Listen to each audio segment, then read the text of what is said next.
बाबा का ढाबा। शहर के घंटाघर के पास एक बूढ़ा बूढ़ी एक छोटा सा ढाबा चलाते थे। दोनों एक दूसरे का सहारा थे और किसी तरह अपना पेट पाल रहे थे, लेकिन महंगाई ने उनका जीना मुश्किल कर दिया था। आज सुबह से सिर्फ 2 ग्राहक आए हैं और शाम के 5 बज गए हैं। कुछ समझ में नहीं आ रहा कि क्या करें। वो सब कह रहे हैं कि बाजार में मंदी आ गई है, इसीलिए सबकी गिराई नहीं चल रही। और बुढ़ापे में पैसों के लिए इतनी मगजमारी करनी पड़ रही है। अभी तो हाथ पैर चल रहे हैं तो काम धाम हो जाता है, बिस्तर पर आ गए तो पता नहीं कैसे चलेगा।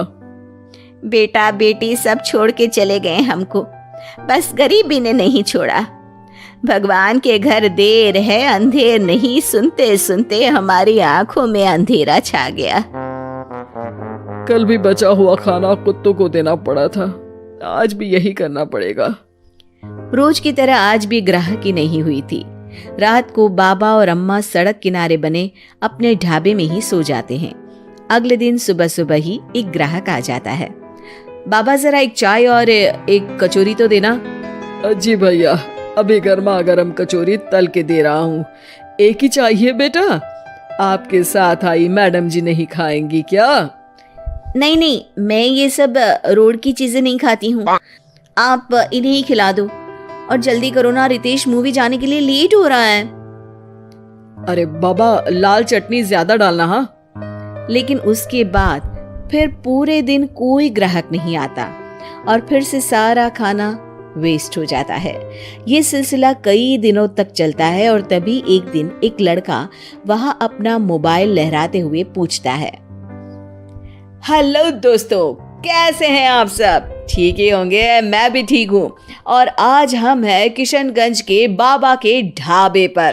चलिए देखते हैं कि बाबा क्या क्या बनाते हैं। बाबा, तो आज क्या खास बनाया है आपने? अरे भैया जी, आज ये समोसे बनाए हैं, कितने बांध दूं आपको? हाँ भैया जी, लाल चटनी के साथ बहुत अच्छे लगेंगे, ले लीजिए ना। ये देखिए दोस्तों, समोसे को बांध कर दिखा रहे हैं और ये लाल चटनी को देख के तो मुंह में पानी आ गया।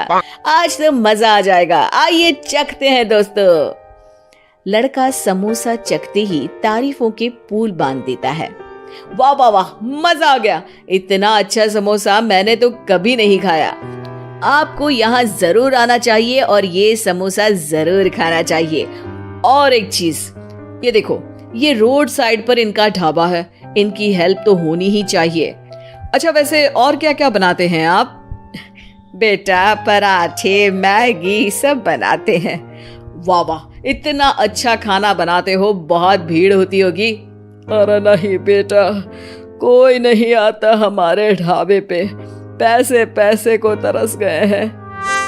अरे आप रो क्यों रही हैं? रोइए मत, क्या हो गया है? अरे बेटा, कुछ बिकता ही नहीं है, आधे भाव में चीजें बेच रहे हैं, प्यार से बना रहे हैं, फिर भी। तो आप दोनों ही हैं, कोई बच्चे बच्चे नहीं है क्या आपके? अरे बेटा, जो है वो हमें छोड़ के कहीं चला गया है, उसके कारण ही हमें ऐसे दिन देखने पड़ रहे हैं। जो थोड़ा बहुत पैसा हमने इस ढाबे से बनाया था, वो सब लेकर भाग गया था। ओह, देखिए आप चिंता मत करिए, मैं आपका वीडियो सोशल मीडिया पर डालने वाला हूँ और फिर देखना कितनी जल्दी लोग आपकी मदद के लिए आगे आएंगे।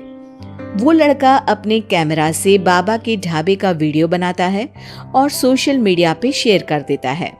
वीडियो बहुत तेजी से वायरल हो जाता है और कुछ ही घंटों में वीडियो में दिए अकाउंट में करीब 1 लाख रुपए जमा हो जाते हैं। लड़का अगले दिन फिर ढाबे पे जाता है। बाबा, आप रोइए मत, पब्लिक ने आपका सारा दुख दूर कर दिया है, आपके खाते में 1 लाख रुपए आ गए हैं।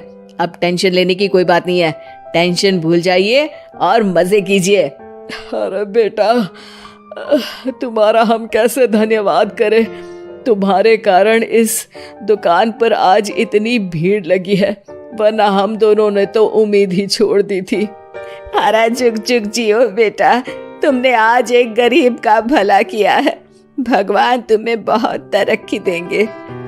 बाबा की कहानी सोशल मीडिया के बाद टीवी पर भी फेमस हो जाती है और टीवी पर बाबा का बेटा उनकी कहानी देख लेता है और उसकी नजर बाबा के खाते में आए रुपयों पर पड़ती है। 1 लाख रुपया, वो भी एक दिन में? अरे ऐसा ही चलता रहा तो ये दोनों तो करोड़पति हो जाएंगे और मैं ऐसा ही रह जाऊंगा। लगता है यही समय है इनके पास वापस जाने का। 2-3 इमोशनल डायलॉग चिपका दूंगा, दोनों मान जाएंगे। और ये देखकर बाबा का बेटा उनके पास वापस चला जाता है। अब बाबा मैं आ गया बाबा। अब मैं आ गया हूँ, आप चिंता मत कीजिए, मैं आपकी पूरी मदद करूंगा। अब तो मेरी आंखें खुल गई है बाबा। अरे बेटा, कितना याद करते थे तुझे मेरे लाल। अपने बूढ़े माँ बाप को छोड़ के अब कहीं मत जाना। अरे नहीं माँ, तब तो मेरी मजबूरी थी, लेकिन अब नहीं। मुझे माफ कर दीजिए माँ बाबूजी। बाबा काफी नरम दिल के इंसान थे और बेटे के आने की खुशी उनके लिए पैसों से कहीं ज्यादा होती है। वो अपने बेटे को माफ कर देते हैं। बेटा, हम तो कुछ साल में बचेंगे भी या नहीं कोई भरोसा नहीं, लेकिन तू मेहनत करके ये ढाबा चलाना, और इसलिए आज से मैं ये ढाबा और ये पैसे तेरे नाम करता हूँ। अब हमारी तो उम्र हो गई है, अब तू काम करना और हम घर बैठकर खाएंगे। ये कहकर बाबा सारा पैसा अपने बेटे को दे देते हैं और आराम से अपनी पत्नी को लेकर अपने पुराने घर चले जाते हैं। ढाबे पर काफी भीड़ बढ़ती है। कुछ दिन में ही बेटा काफी पैसे कमा लेता है। एक दिन जब व्लॉगर लड़का वहां पहुंचता है तो देखता है ढाबा बंद है। वो बाबा के पास जाता है। अरे बाबा, आपने अपना ढाबा क्यों बंद कर दिया? ढाबा बंद नहीं तो? वो लोग वहां जाते हैं तो पड़ोसी बताते हैं कि ढाबा तो पिछले 4 दिन से खुला ही नहीं। बाबा ढाबे को अपने पास रखी चाबी से खोलते हैं तो देखते हैं कि ढाबे में एक बर्तन तक नहीं है। बाबा सर पकड़कर बैठ जाते हैं। हमारे बेटे ने हमें फिर से बर्बाद कर दिया। पर हमारे पास तो वापस बर्तन खरीदने तक के पैसे नहीं है। बर्तन भी बेचकर खा गया होगा नालायक। बाबा आप चिंता मत करो, आप काफी फेमस हो, लोग फिर से आपकी मदद कर देंगे। बस इस बार अपने बेटे को दूर रखना ढाबे से। अब की बार बाबा ढाबे पे एक बोर्ड लगवाते हैं जिस पर लिखा है सिर्फ बाबा का ढाबा। ये सिर्फ क्यों लिखवाया है जी? ताकि अपने बेटे को पता चले कि ये सिर्फ उसके बाबा का है। उसके लिए अब यहाँ कोई जगह नहीं।